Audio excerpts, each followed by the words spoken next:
Halo sahabat Bayangkara, gimana kabarnya hari ini? Sehat semua ya? Hari ini Rumah Sakit Bayangkara Balikpapan dan Perhimpunan Dokter Neurologi Seluruh Indonesia atau Perdosni tepat pada hari ini 29 Oktober 2024 dalam rangka juga bertepatan dengan World Stroke Day atau Hari Stroke Sedunia tahun 2024 mengusung tema Be Greater Than Stroke. Jadi pada hari ini saya Angel ditemani dengan narasumber kita yang luar biasa, Dr. Farida Widyastuti, spesialis neurologi. Hari ini akan sharing-sharing bersama dan bincang-bincang mengenai stroke. Jadi langsung saja ya dokter, mungkin kita mulai pada hari ini. Ya dokter. Dokter mungkin masyarakat Balikpapan khususnya sahabat Bayangkara sudah banyak tahu dan sudah banyak mendengar dokter tentang penyakit stroke itu sendiri. Cuman masih banyak mungkin yang belum tahu dokter. Kalau boleh dijelaskan dok, sebenarnya penyakit stroke itu apa sih dokter? Ya. Oke, selamat siang. Assalamualaikum warahmatullahi wabarakatuh. Ya, kita bincang-bincang santai aja ya.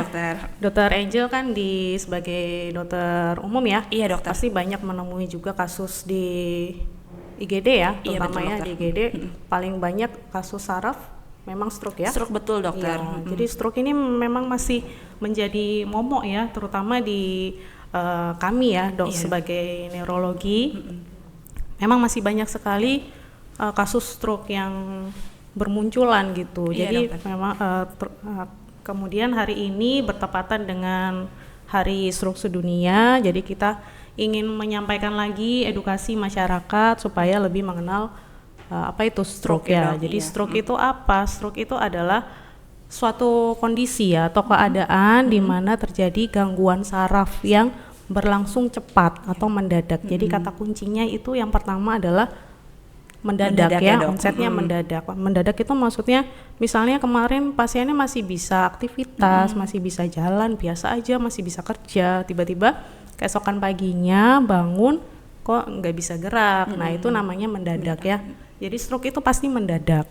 Kemudian berlangsung cepat, terus onset berlangsungnya bisa lebih dari 24 jam atau lebih, dengan keluhannya itu yang bisa menetap atau memberat atau bisa sampai menimbulkan kematian. Iya dokter. Ya, yang dimana gangguannya itu merupakan vaskular, jadi pembuluh darah ya, dok. Ya, terkenanya itu di pembuluh darah. Jadi yang kedua kata kuncinya adalah harus dipastikan penyakitnya itu merupakan penyakit di vaskular atau pembuluh darah. Nah itu yang bisa memastikan ya memang kami ya sebagai neurolog ya untuk pastinya. Jadi itu stroke atau bukan. Oke dokter. Jadi untuk selanjutnya dok, sebenarnya gimana sih dok bisa sampai terjadinya penyakit stroke itu sendiri dokter? Iya, jadi stroke itu terjadi karena kematian di sel-sel atau jaringan otak yang mendadak ya, diakibatkan karena aliran pembuluh darah yang tidak lancar. Jadi kita tahu ya otak itu kan butuh nutrisinya yaitu oksigen. Oksigen itu dibawa oleh darah di pembuluh darah. Ya, dimana jika pembuluh darah kita itu mengalami gangguan yang oksigennya tidak sampai ke sel otak yang dituju, sehingga sel otaknya itu mati dan akhirnya terjadi gejala-gejala stroke tersebut gitu. Nah dok, tadi kan sudah dari definisi lalu proses terjadinya stroke itu sendiri dokter. Nah sebenarnya stroke itu ada berapa jenis sih dokter? Nah stroke itu yang paling banyak ya kita bagi dua stroke iskemik atau stroke penyumbatan. Itu yang paling banyak terjadi di masyarakat kita ya, sekitar 87%. Jadi paling banyak stroke memang stroke penyumbatan. Itu terjadinya karena pembuluh darah kita tersumbat gitu ya. Ibaratkan kita pembuluh darah itu adalah suatu pipa atau selang yang kalau di dalamnya itu bersih, maka aliran darah kita kan lancar aja sampai ke sel otak. Nah, kalau pada stroke penyumbatan, jadi di dalam pipa atau pembuluh darah kita tuh kotor, banyak kotoran atau banyak kerak ya.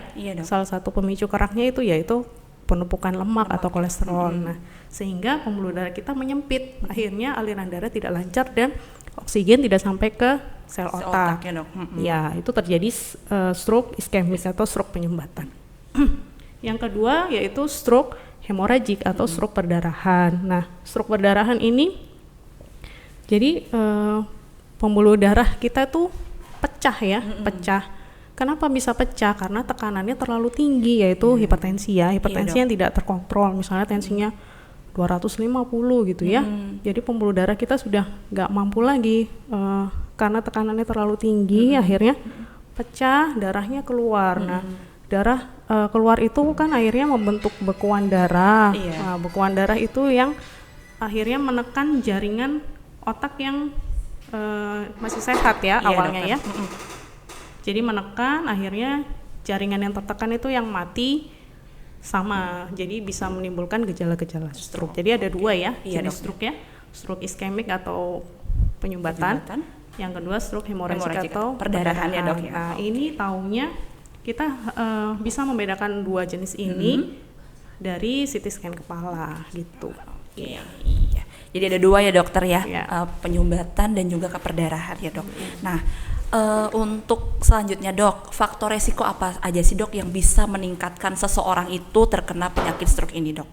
Ya, jadi faktor resiko stroke itu kita bagi dua juga ya. Iya dok. Faktor resiko yang bisa diubah dan yang tidak bisa diubah.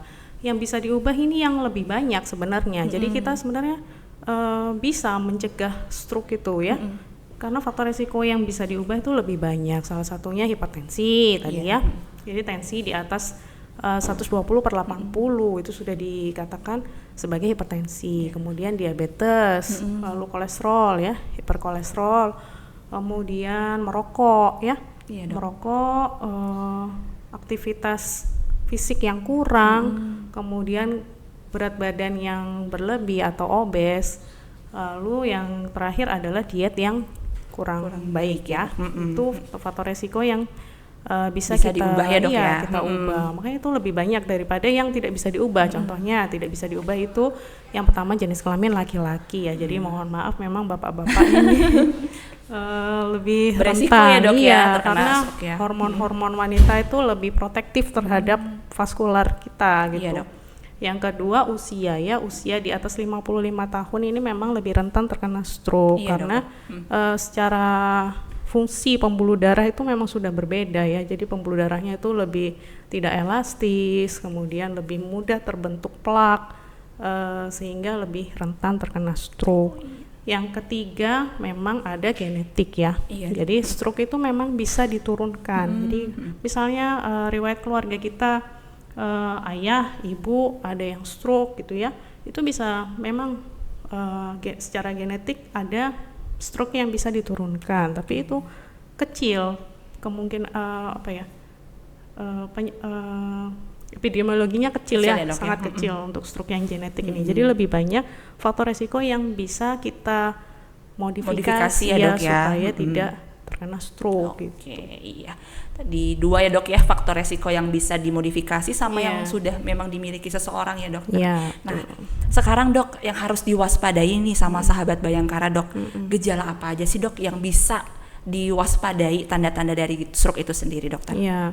Jadi kalau untuk gejala-gejala stroke ya, kita punya singkatan juga untuk lebih mempermudah. Ada singkatannya dok ya. Namanya segera ke RS ya. Dokter. Jadi yang pertama senyum tidak simetris gitu kan, bisa dibilang masyarakat itu merot gitu merot ya dok ya. Merot. Terus yang kedua gerak tubuhnya melemah separuh. Jadi tiba-tiba lengan atau tungkai separuh ya. Jadi kiri dan kiri gitu.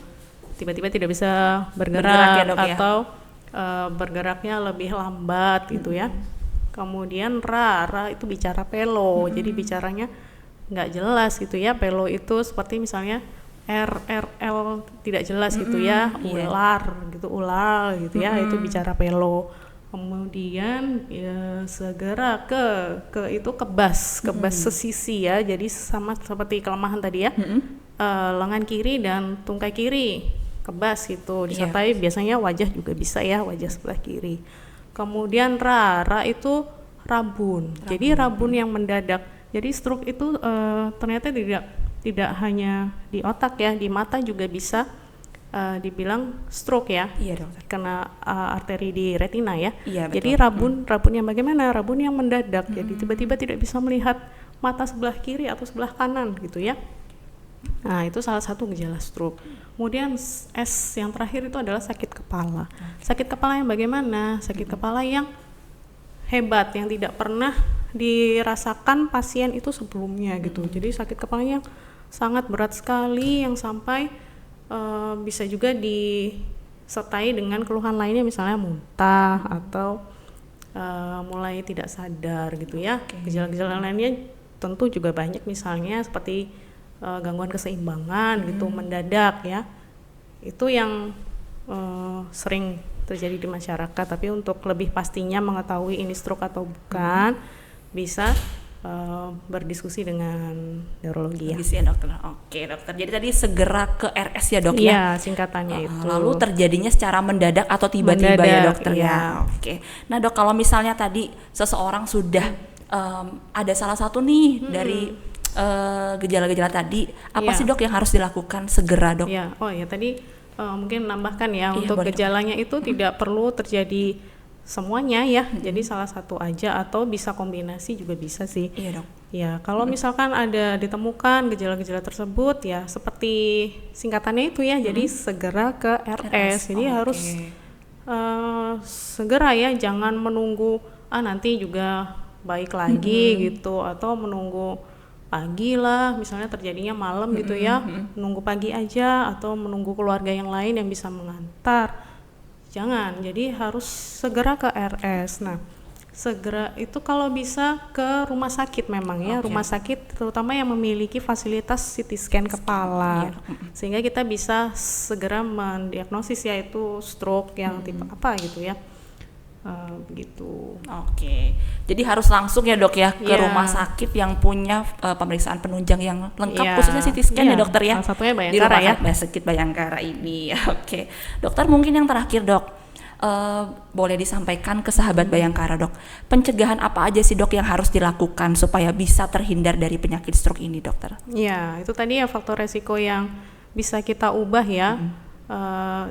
Jadi pencegahannya yaitu yang paling utama, yang mudah dilakukan yaitu ternyata dengan olahraga ya. Jadi olahraga, aktivitas fisik sehari-hari itu ternyata bisa menurunkan resiko stroke sebanyak 25% gitu. Jadi ibaratnya jalan masuk stroke itu ada 4 gitu ya, seperempatnya sudah tertutup kalau kita rajin berolahraga. Nah, olahraganya seperti apa? Olahraga itu disarankan minimal 30 menit.